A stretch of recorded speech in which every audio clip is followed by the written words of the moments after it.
we move on to talk about Liverpool. They have defeated Brentford 2-0 behind goals from Luis Diaz, and then second goal from Salah that came the 70th minute to defeat Brentford 2-0 in their opening game at Anfield. This is Arne Slot's first home match at Anfield, and it started off, brilliantly for Liverpool.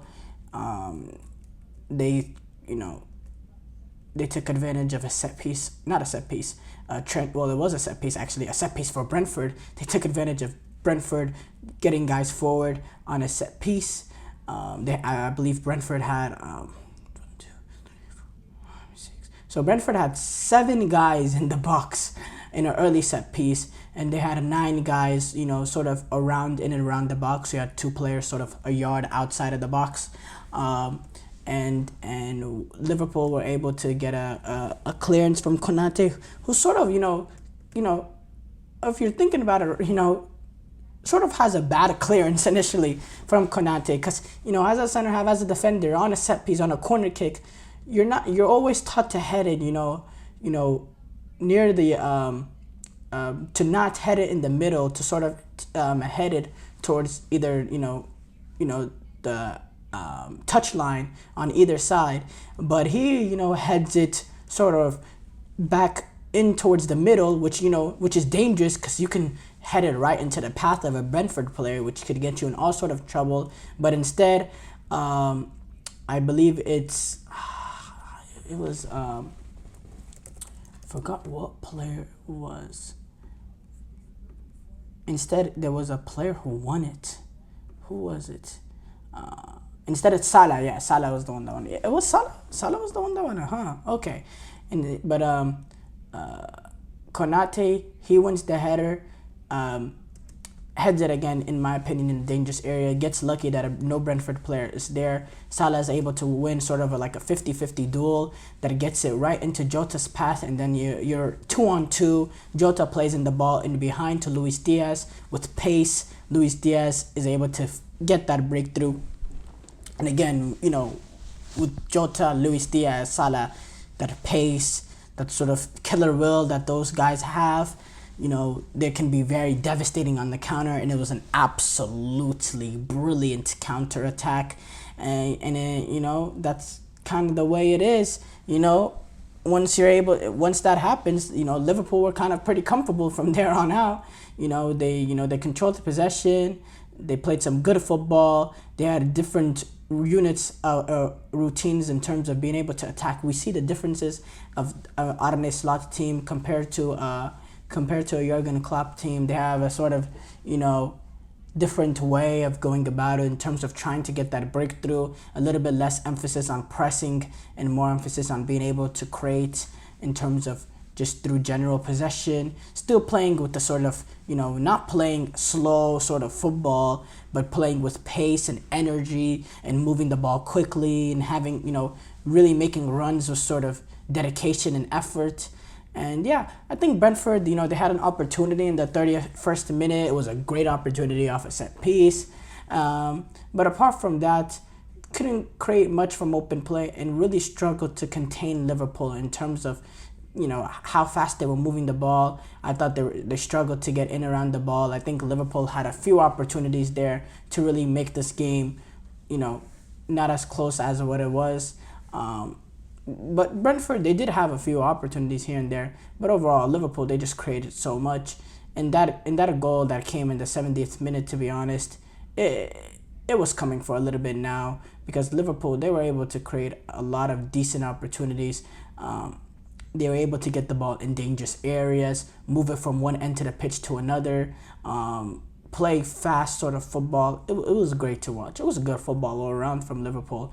And then the moment came, the breakthrough sort of moment to find that second goal came from Mohamed Salah. I believe he received the ball from Luis Diaz. Nobody sort of watching on Salah's side, and then Salah is able to get in the goal. It's his second goal of the season as well. He is that X-Factor, killer will sort of player that not many teams have in the Premier League. And yeah, great win for Liverpool, great win for Arne Slot. we look at the statistics of this match. You have 19 shots for Liverpool to 8 shots for Brentford, 8 shots on target for Liverpool to 2 shots on target for Brentford, 63% possession for Liverpool to 37% possession for Brentford. And it's a great start because there's a relative unknown for Liverpool in terms of how they're going to look under Arne Slot. We did have a relative unknown, if we have to be fair. We didn't know how this team was going to look like. We didn't know if they were able to continue on the momentum that Jurgen Klopp had with this sort of new look Liverpool team last season. We didn't know if they were going to look as threatening in terms of being able to create the chances that they were able to create under Jurgen Klopp. We didn't really know what style of play we'll see, but I'll tell you what, Liverpool fans are excited now watching this because this is the sort of style of play that they love. This is not boring. This is not pragmatic. This is not sort of when you think about the Dutch football way, the 1,000 passes, tiki taka. I spoke about this podcast before the overlap podcast where Benitez was on. We did a segment a few days ago talking about his comments on Gerrard being the best player he coached. He also had a statement saying tiki taka is a waste of time, and I wouldn't say it's a waste of time.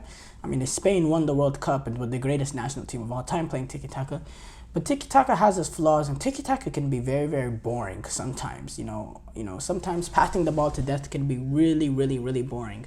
But this is not that. This is a very fast, they move the ball very, very fast. They're not afraid to take on a little bit of risk in terms of the pass choices, playing that ball in behind, moving it from one end to the pitch to another, moving it in a quick manner, not being slow with it. So, yeah, I'd say good performance for Liverpool. We do shift, though, to this Chiesa report. Federico Chiesa, who's been pushed out by Juventus. He's not involved in the Juventus sort of project under Thiago Motta. They've allowed him to seek permission. And Liverpool, they are considering a move for Chiesa. Obviously, the transfer deadline is this Friday, and they know that Chiesa is available. It's reported that his evaluation is only around, 14 million or so. There was rumors that Barcelona were gonna be able to snatch him up, but they weren't able to sort of strike a deal, and now Liverpool are doing their sort of due diligence on Federico Chiesa. Chiesa, his contract expires at the end of the season. He's had an ACL injury and never really been the same sort of player since he was at the European Championship in Euro 2020.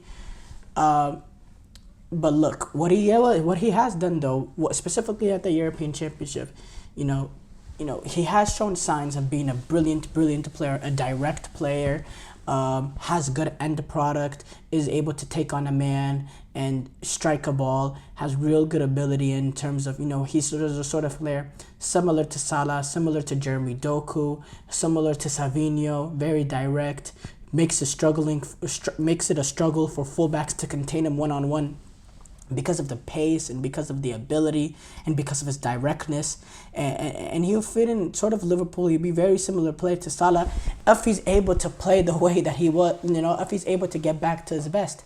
But the player that we've seen at Juventus since then, he's looked a little bit, he's not looked as, as threatening in terms of, in terms of attacking the fullbacks one-on-one. He doesn't scare fullbacks like he did before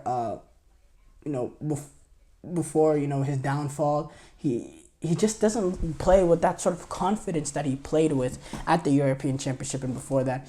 So, I think a change of scenery will be good for him. Sometimes that's all it takes, a change of scenery. And I do think if he's able to get that move to Liverpool, I do think it's a good move for him. I think it's also a good move for Liverpool because it's sort of low risk. You're not paying a crazy amount of money for him, but there's high reward there. If you're able to get back anywhere resemblance of the sort of player that Chiesa was at the European Championship, 13, 14, 15 million, that's going to be a bargain. So, I think this is a good move from both sides, to be honest, if they're able, to get it over the line.